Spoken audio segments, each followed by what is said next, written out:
American politics since day one.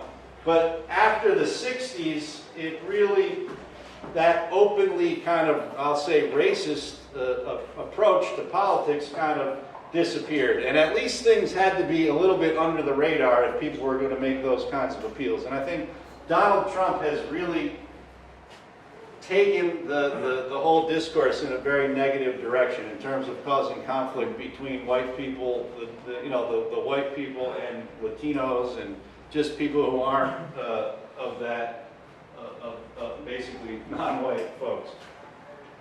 Some people say Bernie indicates that the Democratic Party wants to move further to the left. I don't see that that will happen, because if the Republican Party is going to continue to do crazy things like nominate Donald Trump, I mean, you should just nominate the most middle-of-the-road person who, there's just no reason for the Democratic Party to change what it's doing if it continues to win at the presidential level.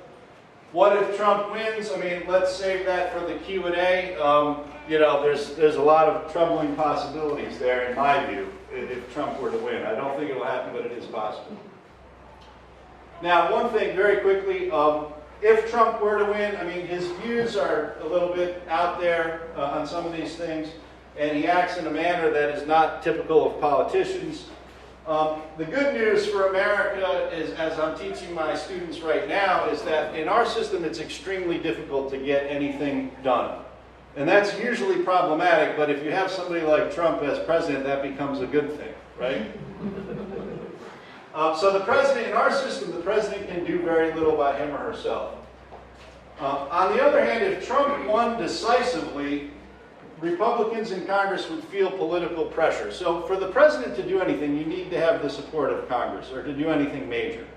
But the problem is, if Trump won decisively, Republicans would feel pressure to go along with him, right? I don't think that that will happen, but it is a possibility. On the other hand, the Democrats will probably be stronger in the Senate. They'll probably pick up a couple of seats, and they'll pretty much be able to stop any major policy changes that would require legislation.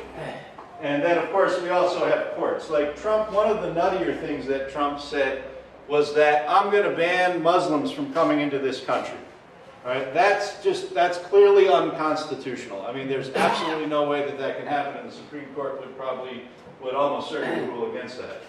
But, I mean, anything can happen. Who knows?